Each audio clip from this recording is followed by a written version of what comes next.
Muhammad as the prophet of Islam, whose biography I sketched out from the earliest Islamic texts in an earlier book, The Truth About Muhammad, that man did not exist. There is no indication that he did. Everything that we know about him, what I undertook to do in that book was to take the earliest Muslim sources available and to just simply set out what picture they painted of Muhammad. And he's the warrior, of course, and everything else that we know, the polygamist and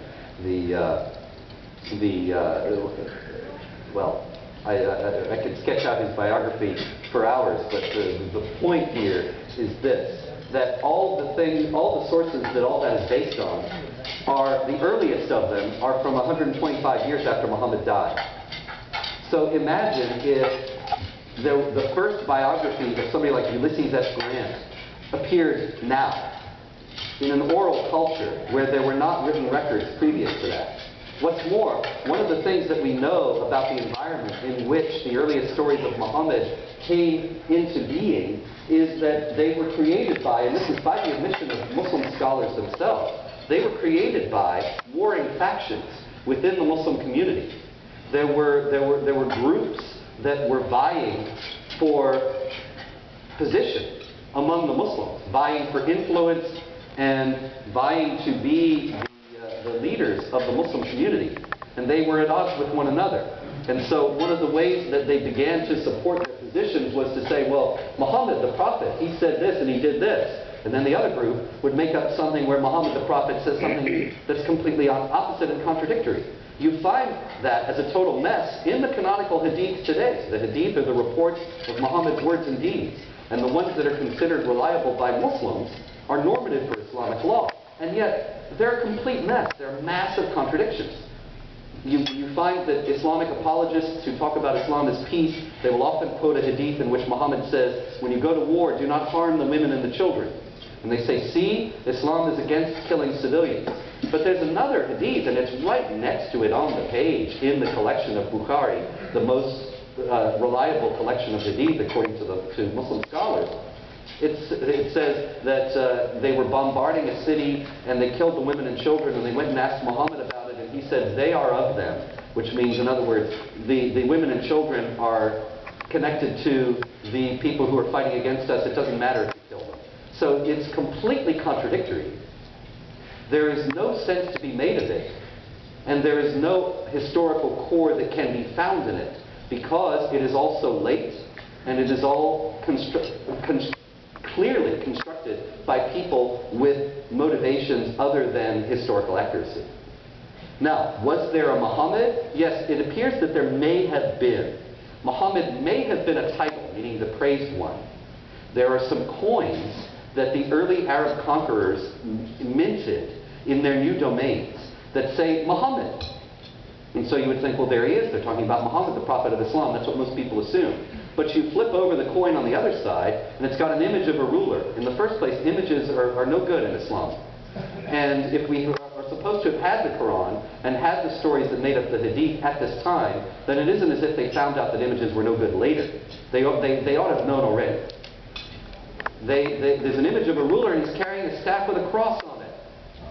Islam doesn't like the cross. In Islam, Jesus is a Muslim prophet who's going to come back at the end of the world and break all the crosses.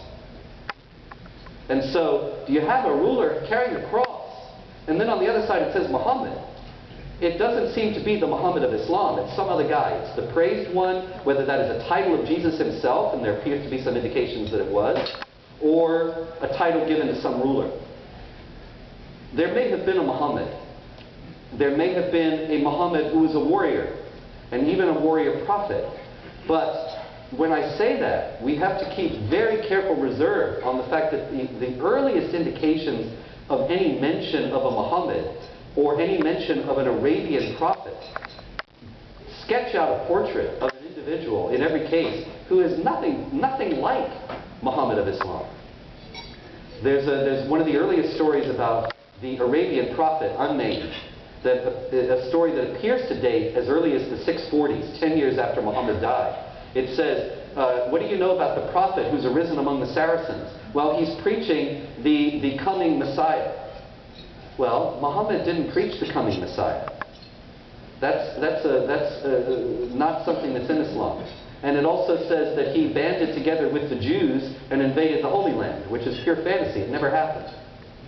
So there may have been a Muhammad like there may have been a Robin Hood or a King Arthur. There was not a Robin Hood like with Friar Tuck and his merry men and robbing from the rich and giving to the poor. That's all nice stories. There may have been a Robin Hood who became covered over with these legends.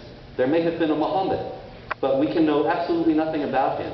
And everything we do know about him is as legendary and has as much historical value as Friar Tuck and the Merry Men.